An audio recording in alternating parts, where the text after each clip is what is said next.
یہ رمضان المبارک کا مہینہ ہے، یہ اللہ تبارک و تعالیٰ کی رحمتوں کا موسم بہار ہے۔ اس مہینے کے اندر اللہ تبارک و تعالیٰ انوار اور برکات کا اور رحمتوں کا نزول فرماتا ہے۔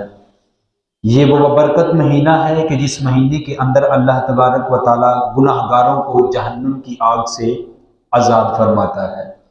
اور اس مہینے کے اندر اتنی برکتیں رکھی گئی ہیں، اتنی برکتیں لے کر کے یہ مہینہ نازل ہوتا ہے کہ آقا کریم علیہ الصلوۃ والسلام نے اس مہینے کے بارے میں ارشاد فرمایا، اگر لوگوں کو پتہ چل جائے کہ رمضان میں کیا ہے تو لوگ یہ آرزو کریں، لوگ یہ خواہش کریں، یہ تمنا کریں گے کہ سارا کا سارا سال ہی رمضان رہے۔ اتنی رحمتوں اور اتنی برکتوں کا حامل یہ مہینہ ہے۔ جو میں نے آپ کے سامنے آیت کریمہ تلاوت کی ہے، اس کے اندر اسی مفہوم کو بیان کیا گیا ہے۔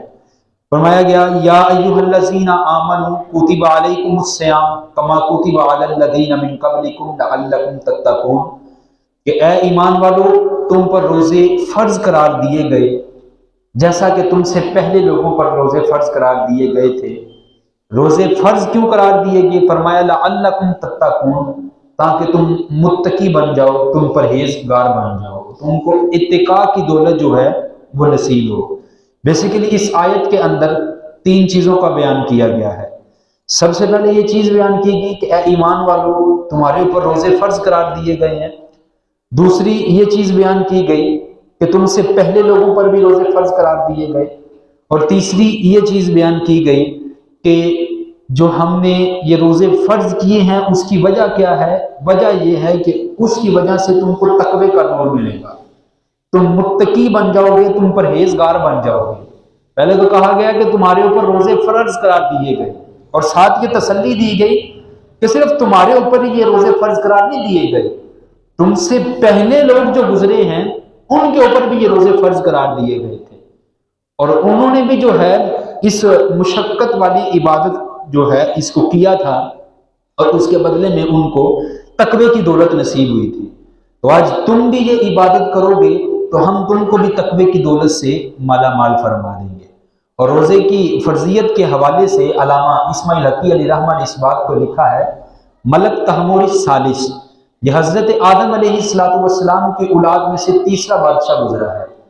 اس کے دور کے اندر قحط پڑ گیا، لوگ قحط میں مبتلا ہو گئے، بھوک اور پیاس سے لوگ مرنے لگے، لوگوں کو کچھ کھانے پینے کے لیے میسر نہیں تھا۔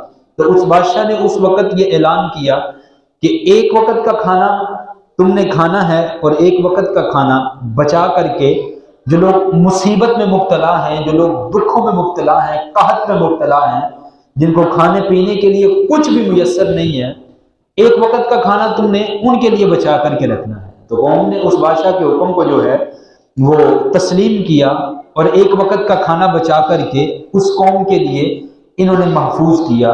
تو اللہ تبارک و تعالیٰ کو قوم کی یہ ادا اتنی پسند آئی کہ وقت کے نبی کے اوپر وحی نازل کی گئی کہ ہم تمہاری اس ادا کو عبادت قرار دیتے ہیں۔ تو حضرت آدم علیہ السلام کے بالکل متصل روزہ جو ہے وہ فرض ہو چکا تھا۔ بعد میں پھر دیگر امتیں آئیں، بڑی ملتیں آئیں، اور ان کے اندر جو ہے روزے کی تحسین کی گئی، ان کے اوپر بھی روزہ فرض قرار دیا گیا تھا۔